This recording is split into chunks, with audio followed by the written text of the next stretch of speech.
Hello everyone, this is Professor Sana Ansari and today we are going to discuss about the rights of children. So again, as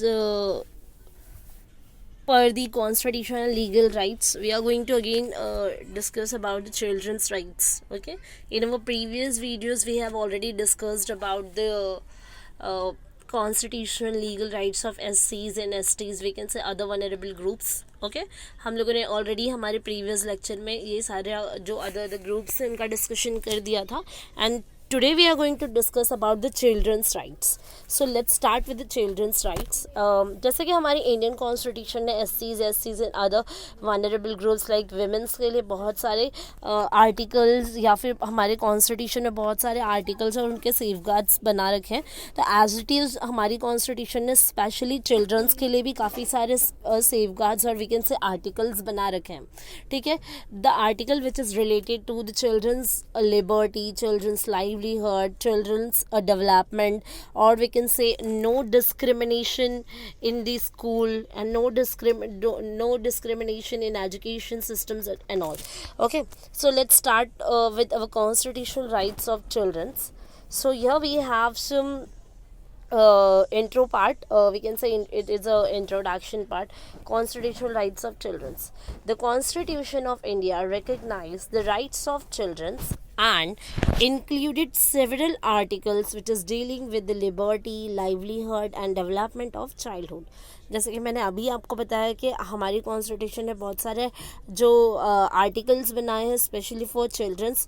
तो all those articles are relates with the children's liberty, life and their livelihoods. Okay, non discrimination in education में discrimination नहीं होना चाहिए इसको, या फिर discrimination होता था हमारे प्रीवियस डेज में से तो उसको प्रोहिबिट या उसको रिड्रेस करने के लिए आर्टिकल्स बनाए हमारी कॉन्स्टिट्यूशन ने. Compulsory and free education, it is very much necessary for the children's and prohibition of their employment in any factory, mines and hazardous industries. And government ने क्या किया है, सॉरी हमारी कॉन्स्टिट्यूशन ने क्या किया है, अगर कॉन्स्टिट्यूशन सेट ऑफ प्रिंसिपल्स के अकॉर्डिंग अगर हम देखेंगे तो कंपल्सरी एंड फ्री एजुकेशन दिया गया है specially for the children's. Those age group is below the 14 years or we can say in between the 6 to 14 years age group. Okay, और इनको प्रोहिबिट किया गया है. इनके अगर चिल्ड्रंस का employment in any factories, mines या हैजर्डस इंडस्ट्रीज होती है जिसका वेस्ट मटेरियल काफ़ी डेंजरस होता है, जैसे कि प्लास्टिक की हो गई, या रेलवे ट्रैक पे चाइल्ड लेबर करवाना, या उनसे कोई भी एक्टिविटी परफॉर्म करवाना ट्रैक या कंस्ट्रक्शन वगैरह वाली जगहों पे, तो ये क्या है, प्रोहिबिट किया गया एज पर अवर कॉन्स्टिट्यूशन, मतलब स्टॉप किया गया ये सारी चीज़ों को. ठीक है, तो ये जस्ट मैंने आपको इंट्रोडक्शन पार्ट बताया है, जिससे आप जो है इस इंट्रोडक्शन से आपके पेपर को भी इफेक्टिवली प्रेजेंट कर सकते हैं. आंसर स्टार्ट करने से पहले you can write some introduction part for 3 to 4 lines we can say. And उसके अलावा एंड देन आप जो भी पॉइंटर्स हम आगे कॉन्स्टिट्यूशनल राइट्स ऑफ चिल्ड्रंस में पढ़ने वाले हैं बेटा, उसमें हम लोग क्या कर सकते हैं, ये सारे पॉइंटर्स को ऐड कर सकते हैं. So let's proceed. Here we have article 21. Okay, sorry, okay, article first we have article 21. Right to free and compulsory education, elementary education for all the children in the 6 to 14 years age group. अभी जैसे कि as it is मैंने intro part में आपको बताया था, तो यही सबसे पहले चिल्ड्रंस में सबसे पहला जो आर्टिकल आता है हमारे कॉन्स्टिट्यूशन के अकॉर्डिंग वो होता है article 21 under section A, which is totally relates to the free and compulsory and elementary education for the childrens in the age और we can say in between the age of 6 to 14 years. ठीक है, मतलब 6 साल से लेकर 14 साल तक के उम्र के बच्चों के लिए हमारी कॉन्स्टिट्यूशन के according free and compulsory education provide की जाती है, जिसमें अगर कोई पुअर पर्सन है या फिर कोई गरीब फैमिली भी है तो वो भी अपने बच्चों का एडमिशन म्यूनसिपलिटी वाले स्कूल्स में या फिर एडेड वगैरह कुछ कॉलेजेस होती है जहाँ पर वो अपने बच्चों को प्रॉपरली एलिमेंट्री एजुकेशन प्रोवाइड कर सकते हैं. ठीक है, तो ये था हमारा आर्टिकल 21 जो हम लोगों ने अभी डिस्कस किया यहाँ पर. ठीक है, ओके, आर्टिकल 21 के बाद आता है आपका article 24. No child below the age of 14 years shall be employed to work in any factory or mine, okay, or be engaged in any hazardous employment, मतलब 24 आर्टिकल ये बनाया गया है जिससे प्रोहिबिट किया गया है, प्रोहिबिशन लगा दी गई है, रोक लगाई गई है कि 14 साल से कम उम्र का कोई भी बच्चा किसी भी फैक्ट्री, माइंस या किसी भी हैजर्डस एम्प्लॉयमेंट में एंगेज नहीं होगा एज पर दी आर्टिकल 24। आर्टिकल 21 हम लोगों ने जो देखा वो देखा कि 6 से 14 साल के उम्र के बच्चों के लिए free and compulsory education provide की जाती है।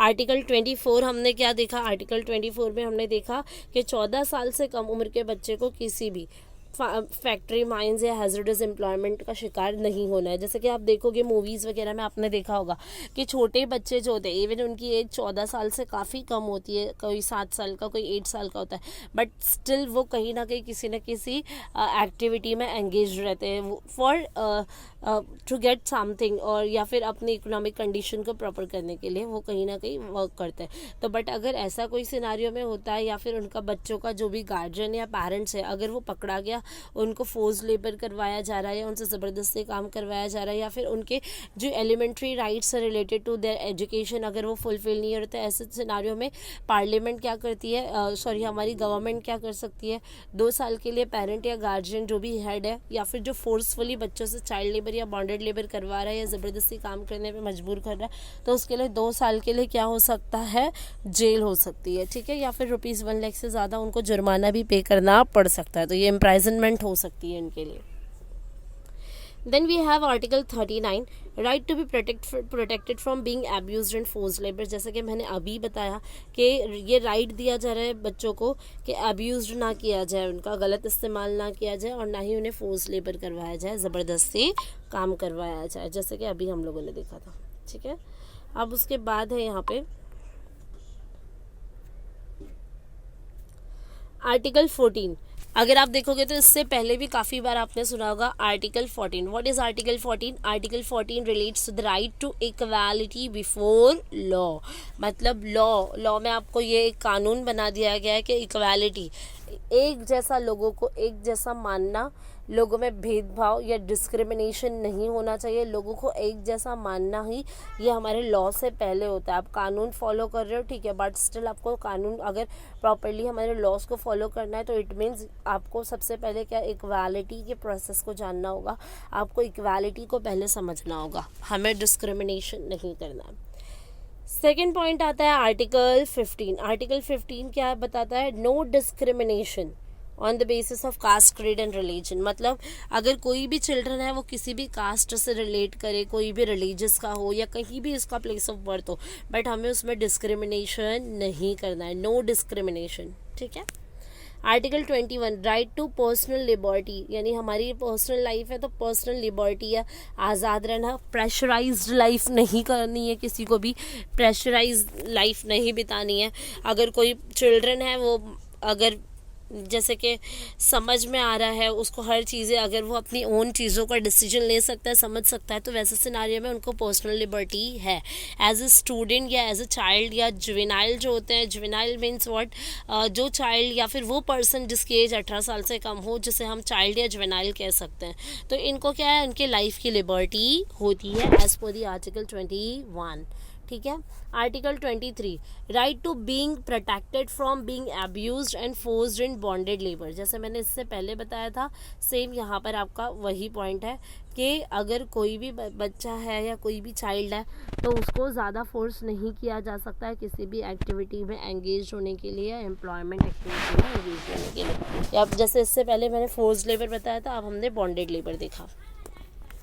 Then we have Article 47 right to nutrition, standard of living and improve public health। अब हमारी कॉन्स्टिट्यूशन ने आर्टिकल 47 बनाया जो कि बहुत ही ज़्यादा इंपॉर्टेंट है, जिसके अकॉर्डिंग बच्चों के लिए न्यूट्रिशंस एंड उनके स्टैंडर्ड ऑफ लिविंग को इम्प्रूव करना ये बहुत ही ज़्यादा इंपॉर्टेंट है। अब बच्चों के स्टैंडर्ड ऑफ लिविंग इम्प्रूव कैसे होगी? Via the proper education. अगर वो प्रॉपरली एजुकेटेड है तो इट मीन्स ऑटोमेटिकली उनका स्टैंडर्ड ऑफ लिविंग बढ़ जाएगा, बिकॉज उनके पास उतना नॉलेज एम्पावरमेंट होगा।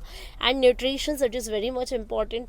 जैसे कि आप देखते हो न्यूट्रिशन प्रॉपरली मिलना चाहिए बच्चों के लिए, न्यूट्रिशन प्रोडक्ट फूड्स होने चाहिए, चाहे न्यूट्रिशन से आप हर, चाहे वो मेंटली हेल्थी, आप किसी भी अकॉर्डिंग न्यूट्रिशंस को कंसिडर कर सकते हैं, बट न्यूट्रिशंस यहाँ पर वो होता है जिससे उनकी हेल्थ अच्छी हो सके। मतलब वो कोई भी चीज़ कंज्यूम कर रहे हैं तो वो ऐसी चीज़ें होनी चाहिए जो उनके लिए न्यूट्रिशन पावर हो जाए उनके लिए, ठीक है। तो ये सारी चीज़ें हम लोगों ने यहाँ पर डिस्कस की है।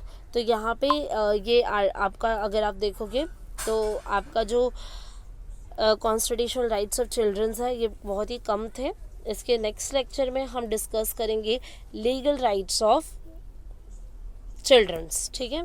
So if you people have any doubts and difficulties, you can take a screenshot of my notes. You can take this screenshot also.